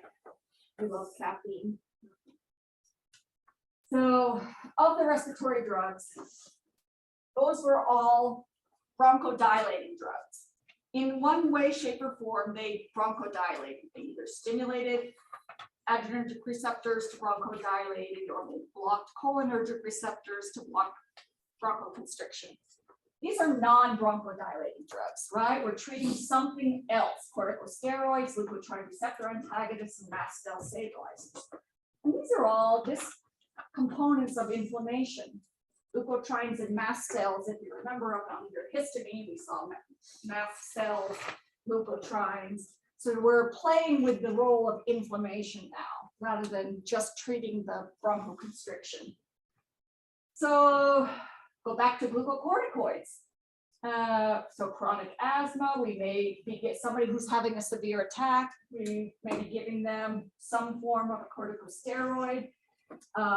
People on controller, like we said, with the inhaled medication, sometimes we can combine a long-acting beta or antimuscarinic with a corticosteroid so that they don't have to take multiple inhalers. Thank you, manufacturers, for doing that. They do have that anti-inflammatory property. This is what they do, stabilize the cell membranes of white blood cells so that they don't release inflammatory substances, and increase the ability of bronchial smooth muscles to be able to respond to the drugs that we're taking, these beta adrenergic drugs. So they're awesome. I don't know why I went for that. So these are some of the common ones. Budesonide is just a steroid by itself. Flunisolide, fluticasone, mometasone, triamcinolone. Unfortunately, there's no key on the ending because this is I and these are owned. But you just learn them. Fluticasone is the one that we talked about intranasally that we use for seasonal allergies and allergic rhinitis and whatnot. So we also have it in inhaled form. And these would be more for an asthma type reaction, but depending on where you are in the country or your drug coverage, people still take a long-acting beta-2 agonist and a separate inhaled corticosteroid simply because of cost. These drugs cost a lot, especially the combination drugs that are newer, super expensive. These are the side effects that we have. So with the oral corticosteroids, these are the side effects when we're like doing an immunosuppressant. But there are people who are on oral corticosteroids when they have COPD exacerbation. So we don't give it to them long term because these are the risks when we give people oral corticosteroids long term. Somebody with a COPD exacerbation, we may give 5 to 7 days of prednisone. That's it, because we don't want this stuff. These are the problems with the inhaled corticosteroids. And then of course we can get an IV. There you are. Teach them to gargle and rinse with warm water or mouthwash or whatever they want. And then the order of operation. So this is kind of important. So if they use more than one medication, they should do the beta-2 agonist first as a bronchodilator because it allows the airway to open, and then they technically should wait a bit before they take any other inhaled medication like the corticosteroid. If you open your airway first, then you'll be able to get the corticosteroid deeper into your lungs, right? It's more effective. So just something to know. I usually put a number on their inhalers, like 1 and 2, and it just helps them to know what order to do it in. Anybody ever seen a peak flow meter? Yeah. So a lot of people are not provided these, and they're a really great tool for patients with these chronic diseases to monitor their own disease progression or disease exacerbations, and they can know what's going on objectively by numbers. And so for myself or whoever is managing their disease, we will set these lower and upper parameters for them. And so if they're falling below a certain parameter, they know that they're starting into a disease exacerbation, and they can do certain things, and then they know when they need to call because they may need to be seen because they need prednisone. So this is done with this forceful puff out. You take a deep breath and you blow out as hard and as fast as you can. This little dial goes up and falls somewhere along here. COPD patients are more down here in this range. Then you reset it. You do it 3 times and take the best out of 3. That's where your number is. And people who have advanced disease should be doing this kind of daily just to keep track of where their disease is. Encourage spacers for appropriate candidates, and then definitely teaching how to use your nebulizer equipment and how to clean it. I've seen horrible things where people don't clean their nebulizer equipment. They're using the same little vial and tubing that's been on there for like a year. And there's like moisture and green stuff in the tubing, and there's stuff caked in the cup. And this is a place for bacteria to grow, and you're inhaling it directly into your lungs, right?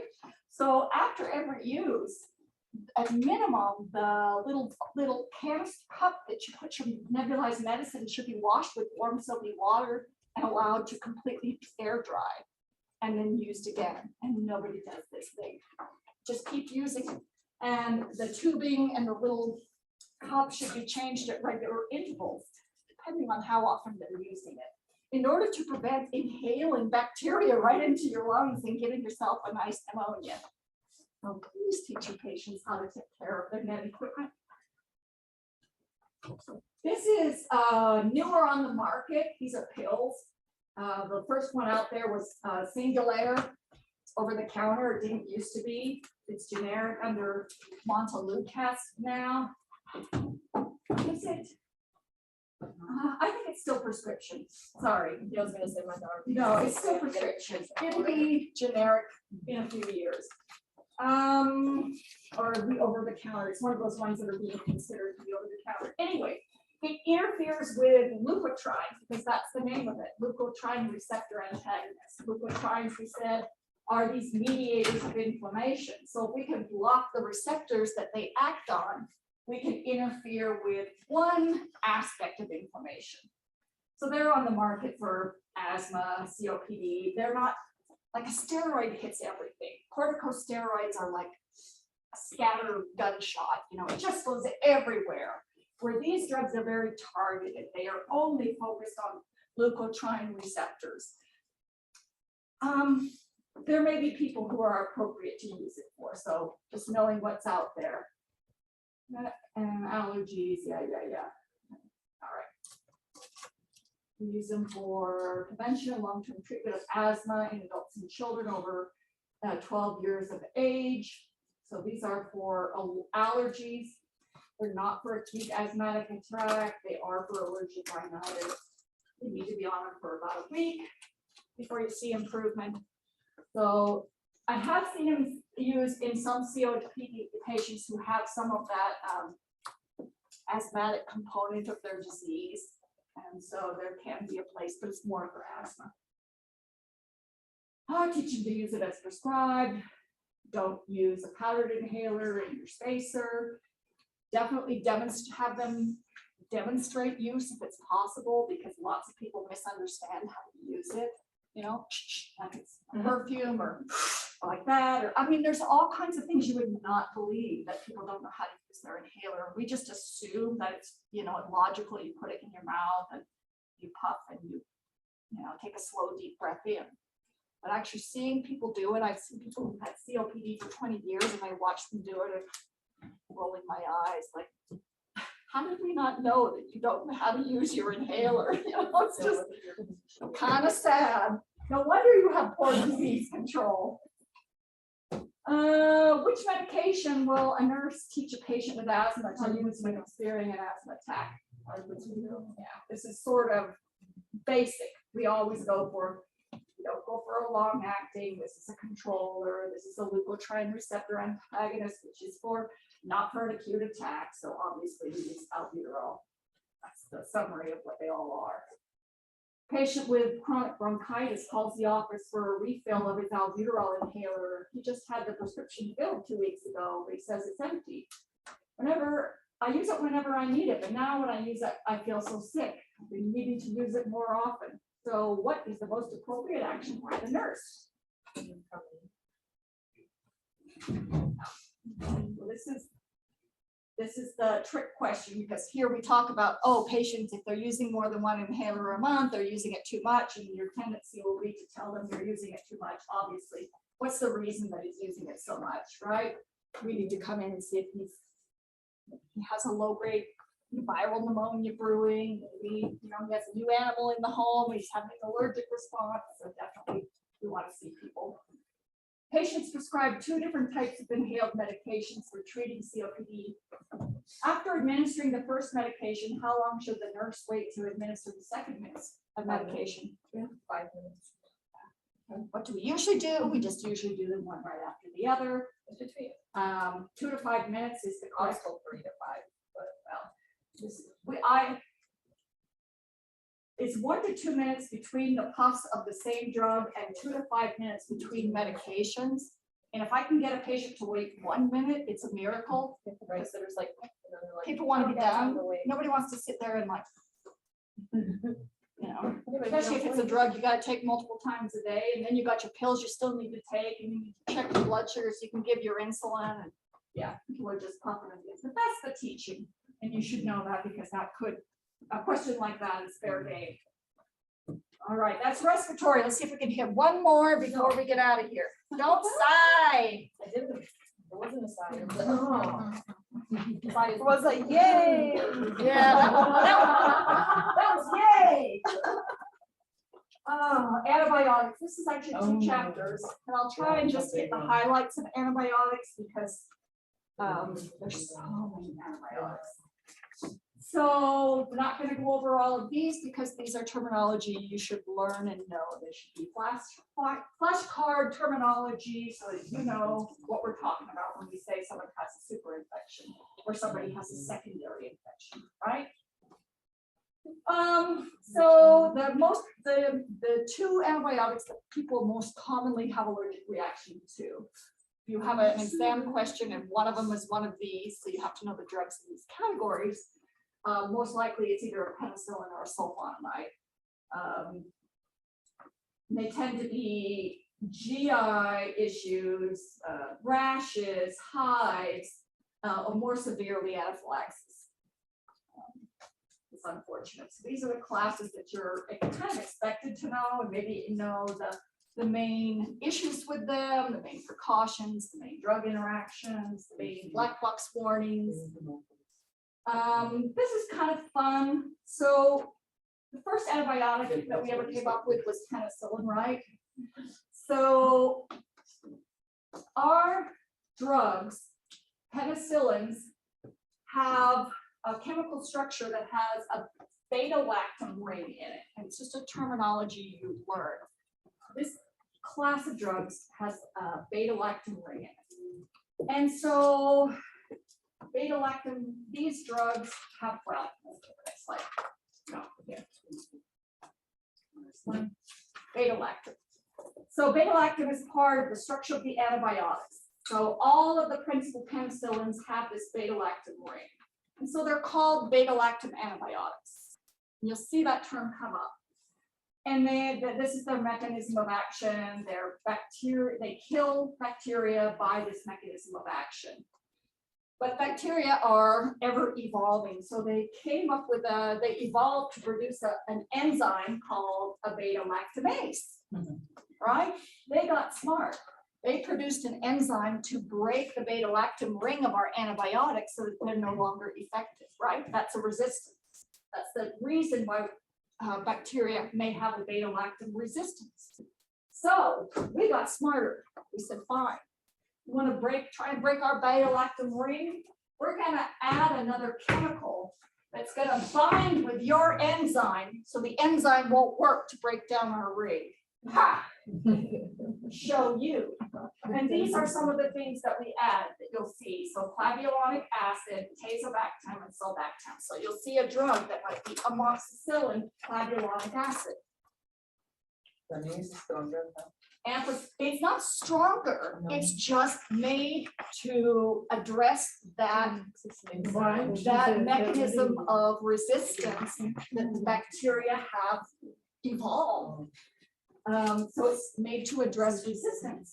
So here's amoxicillin with clavulanic acid, commonly known as Augmentin, right? Ear infections and all that. These are IV medications that we'll see in the hospital. These are all in the penicillin or beta-lactam drugs. We've just added this extra agent in there to address that beta-lactamase. So our penicillins are pretty specific for the bacteria. They really are not like a chemotherapy agent that just kills everything. They really do target the bacteria, and they die from rupturing their cell wall. Here are some of the common uses, all kinds of uses for penicillin. You don't have to really know what they're used to treat. These are the most common allergic reactions. Unfortunately, we have problems with lots of people coming in saying they're allergic to penicillin. So what should you ask them? A lot of people say, well, I had an upset stomach and diarrhea. That's the side effect. That's a side effect of the drug, right? That's not an allergic reaction. Anytime you're taking an antibiotic that may interfere with our normal intestinal flora, we're going to end up with nausea and diarrhea. And so if somebody tells you they're allergic to penicillin, we've now eliminated our primary line of drugs for treating them. We may not give them a penicillin. There's some other things we can do to determine if they have a true penicillin allergy. And we may give them inpatient, a derivative, like a cousin of a penicillin to see if they really actually are allergic. But it's unfortunate that we have a lot of people coming in saying I'm allergic to penicillin when really it's just a side effect. Anyone who had hives or anaphylaxis shouldn't get penicillins or the next generation, which is cephalosporins. And just to know that many medication errors have occurred when people use the brand name rather than the generic name. Someone had a penicillin allergy, and they referred to the drug they were receiving as Augmentin. However, it contained amoxicillin, and they had an anaphylactic reaction, died inpatient because the brand name was used rather than the drug name. It's unfortunate. There's some cool interactions. NSAIDs make penicillin more powerful. So what we call this so people who take penicillins and are on oral contraceptives, unfortunately can have a decreased effectiveness of their contraceptive. This is in my famous, we call it, this is the dentist baby. The dentist will give you a short treatment of antibiotics or after some oral procedure, not tell you that there's an interaction with your oral contraceptive. My first child is the dentist baby. Oh. Did not know 32 years ago or whatever that, yeah. So kind of important. Which was the opposite, right? Oh, right, make it more effective. Yes. And then warfarin makes, penicillins can interact with warfarin and you get more therapeutic effect. So you can have your INR shoot up. So anytime somebody's starting on an antibiotic and they're on warfarin, that's something that somebody needs to know, and we're watching their INRs closely. Here's a question. Patients getting amoxicillin with clavulanic acid. Sorry, it should be the other way around. Augmentin should be in the parentheses. It's a liquid solution through a PEG tube. What's the purpose of the clavulanic acid?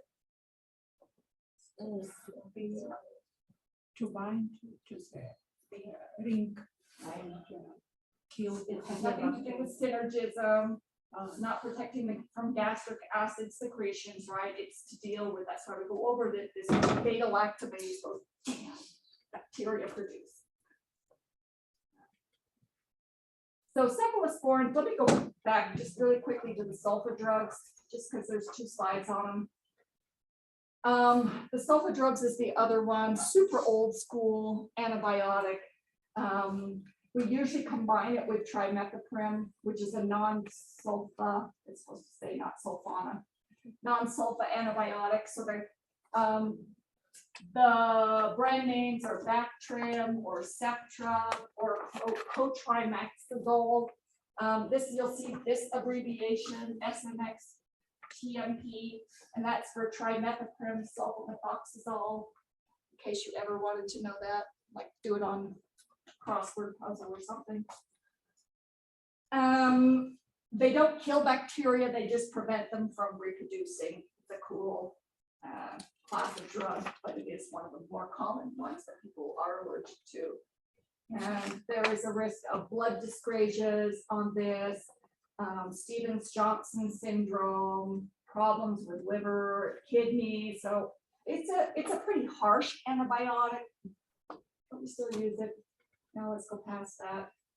Why is that? Is it affordable? Yeah, super cheap. pennies on the dollar. I mean, it's that old. Penicillin and sulfa drugs are just, they're generic, cheap. So cephalosporins are related to penicillin. So anytime you see cephalosporin, they're usually the drugs that start with cefuroxime, cephalexin. And there's no way to know, there's no key to know which generation of drugs they are, by which ceph they are. Just know they're cephalosporins. They get divided into generations depending on which bacteria they act against, which type of animal. Are they active against gram-positive? Are they active against Pseudomonas? That's how they group them together. They have a similar side effect profile, just like penicillin, and there is the potential for cross-reactivity.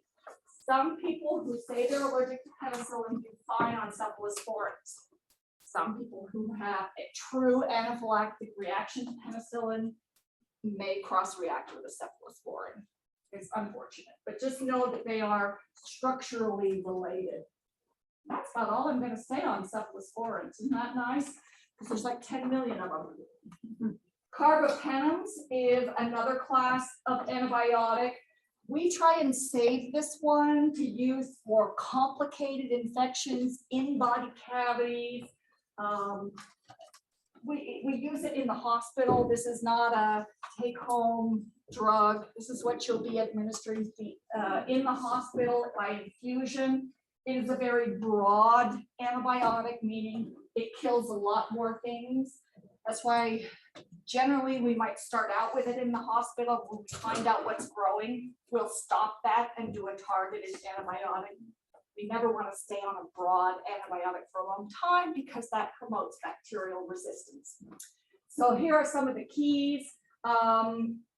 Things that it has to be infused over an hour. There are risks of drug-induced seizure activity with carbapenems, unfortunately. That's all I'm going to say about them. This is another class, monobactams. This is again inpatient only for pretty severe. They're either bacteremia. So bacteremia is before sepsis, when the bacteria is in your bloodstream, but you're not septic yet. And systemic infections and UTIs. This is as Trioman. You'll see that. I'm not saying much about it. We will talk about a couple things about macrolides. So you may recognize these names: erythromycin, azithromycin, clarithromycin. Erythromycin was the older one, but it had a lot of side effects to it. They're down here: nausea, diarrhea, gas, problems with your liver. So the newer forms, azithromycin and clarithromycin, they have less of these side effects. They have a longer duration of action. They penetrate tissues better. They are one of the many drugs that we use for sexually transmitted infections now. So just knowing the difference, probably why we choose azithromycin over erythromycin. Tetracycline, there's a few things you have to know about this. So anything that ends in cyclin, you could recognize it, and tetracycline by itself is the original drug. So people who are taking these at home, like doxycycline is pretty common. We have to teach them about the timing of dairy products and calcium, magnesium, and aluminum. So those are antacids often, or they're taking a calcium or a CalMag supplement, because it'll interfere with the absorption of the drug. So unfortunately, your antibiotic is less effective. I take an antibiotic then. So definitely teach about the timing of that, and then we don't use it under children under 8, or we don't give it to women who are breastfeeding their infants, because the risk of tooth discoloration and fetal skeletal growth retardation. The big one they ask you about is this tooth discoloration, because these teeth are rapidly developing, and so the binds to the calcium, the drug binds to the calcium, and we get this tetracycline teeth. They are famous for causing C. diff, which is called Pseudomonas colitis, which is they killed off all the protective bacteria. You're left with Clostridium difficile. You get an overgrowth. You can get an overgrowth of Candida. That's kind of what that likes to best in the intestine. So it's unfortunate. You should know that a tetracycline, in addition to the tooth discoloration, has a risk of developing C. diff. There are a couple antibiotics that are famous for that. And then we just talked about, let's see. Nurse, which of the following does the nurse identify as being a concern for a patient receiving tetracycline? I think we already went over that. So it's all about the dairy, right? We don't use it younger than 8. Tetracyclines again interfere with the effectiveness of oral contraception, and be careful with anticoagulants. Why do we get cultures before we start antibiotic therapy? To efficacy treatment, to effectiveness. Right, we don't want to start killing bacteria before we figure out what's the bacteria that's growing, and you have a full culture. So you're going to be often the ones responsible for getting, blood cultures. Before you start the antibiotic, before you draw the blood cultures. You're teaching, take them exactly for the length of time prescribed. We are all famous for stop taking medication early because you feel better. Why do we care about them taking all of it?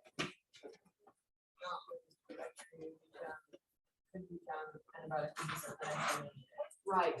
So either the bacteria are not all completely gone. They are killed enough where you're not having symptoms, but if you stop the antibiotic early, you may have a rebound infection where it comes back, and that antibiotic may no longer work. Or you may have got it all, but you didn't treat with a long enough duration, and so you, again, may have a super infection. Just for signs and symptoms. See. Over. We already talked about allergy. Most common adverse effects are nausea, vomiting, and diarrhea. They talk about taking them with most oral antibiotics are better with taking at least 6 to 8 ounces of water. That's something that you should know, like a nursing administration. It comes up pretty common. Anything else on there? Occasions go back to stuff on. Summary. Tetracyclines. Multi-drug resistant. Oh, you should know this terminology. Problem with antibiotics now is you have multi-drug resistant organisms. Everybody pretty much knows this one, right? Methicillin resistant staph aureus. It's just a staph infection, really, and staph lives on our skin, but it just happens to be resistant to what we would typically use for it. This, however, is a big deal. Vancomycin resistance. Vancomycin is one of those big heavy-duty drugs, like inpatient only. So if your drug is resistant to vancomycin, we're moving on to really expensive last-line drugs. Extended spectrum beta lactamase. So bacteria that overcame our little trick about beta lactamase, where we added clavulanic acid to a beta lactam antibiotic, they got smart and overcame that. So now we have extended spectrum. And then CRO, Clostridium resistant enterococcus. So stuff that comes from the GI tract. All right, there is more that we do need to go over, especially regarding like vancomycin and all of that, and aminoglycosides. So we'll pick it up on Monday. Those are super important, and they will show up on your exam. I already have a couple of them. It